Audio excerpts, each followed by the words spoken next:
पुलवामा के जादूरा इलाके में मिलिटेंट्स के साथ एनकाउंटर में 3 मिलिटेंट्स को मार गिराया गया है। मिलिटेंट्स की शनाख्त फिलहाल नहीं हो सकी है। वहीं एनकाउंटर के दौरान एक जवान भी शहीद हो गया है। सिक्योरिटी फोर्सेस का सर्च ऑपरेशन जारी है। वहीं एनकाउंटर वाली जगह से कसीर मिकदार में हथियार और गोला बारूद बरामद हुआ है।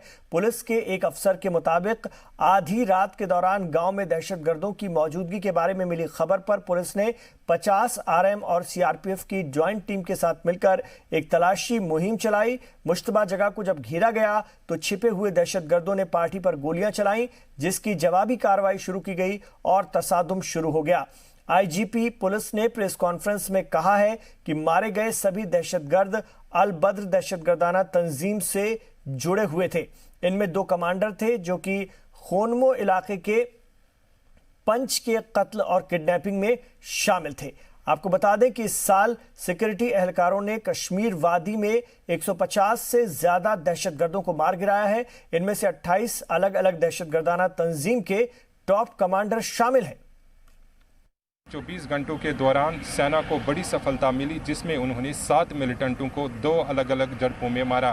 लेकिन सबसे अहम भूमिका इसमें ये रही कि जम्मू कश्मीर पुलिस और सुरक्षा बलों ने जिस तरीके से ऑपरेशन किया, उसमें शकूर परे जो कि अल बद्र का कमांडर हैं, उसको मार गिराने में सफलता पाई। और शकूर अहमद परे के बारे में बताया जा रहा है कि जो पंच निसार अहमद भट्ट गायब हुआ था, उसके बाद उसकी हत्या की गई, तो उसमें रणनीति शकूर परे ने ही बनाई थी।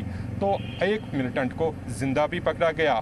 ये एक बहुत बड़ी सफलता के तौर पर माना जा रहा है। लेकिन सेना का एक जवान भी इसमें पहले गंभीर रूप से घायल हुआ आज की मुठभेड़ में, उसके बाद उसकी भी मृत्यु हो गई। कैमरामैन अशरफ के साथ फारूक वानी, जी मीडिया, श्रीनगर। इस वक्त इस खबर पर हमारे साथ दाऊद नाइक जुड़ गए हैं, हमारे रिपोर्टर। बराह रास्त इस वक्त वो हमारे साथ हैं, उनसे मजीद बात करेंगे।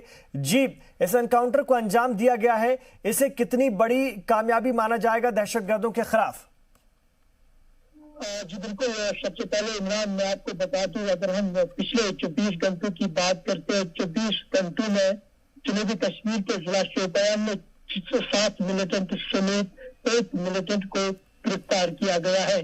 तो आप इस बात से अंदाजा लगा सकते हैं कि जहां से एक तरफ मिलिटेंसी रिक्रूटमेंट का ग्राफ काफी डाउन हुआ है, वहीं दूसरी ओर इनकाउंटर्स के जरिए काफी ज्यादा मिलिटेंट्स को अभी तक न्यूट्रलाइज भी किया गया है। अगर हम जरूरा पुलवामा की बात करते हैं, आज सुबह तकरीबन रात के 1 बजे RR-50 को मुसद्दी का इत्तला मिली थी कि इस इलाके में कुछ मिलिटेंट्स मौजूद है, तो उन्होंने अपना मुहासरा बढ़ाया। तो तकरीबन रात के 1 बजे ही फौज और HM के जो 3 मिलिटेंट्स हैं, उनका आमना सामना हुआ। गोली का तबादला हुआ और इब्तिदाई गोली के तबादले में एक फौजी एहलकार जो है वो जख्मी हुए। हालांकि उन्हें 92 बेस हॉस्पिटल की ओर मुंतकिल किया गया, लेकिन वो वहां पे जिंदगी की जंग हार बैठे। इसके अलावा जो 3 मिलिटेंट्स वहां पे फंसे हुए थे, उनको फौज ने सुबह तकरीबन 3 बजे तीनों को न्यूट्रलाइज किया गया। और इसमें मैं आपको ये बात बता दूं कि अगर हम आदिल की बात करते हैं, आदिल 2019 से एक्टिव था और इसलिए ये माना जा रहा है कि ये नए लड़कों को मिलिटेंटों की फरिश्ते में शामिल करने का इसका एक अच्छा खासा रोल था।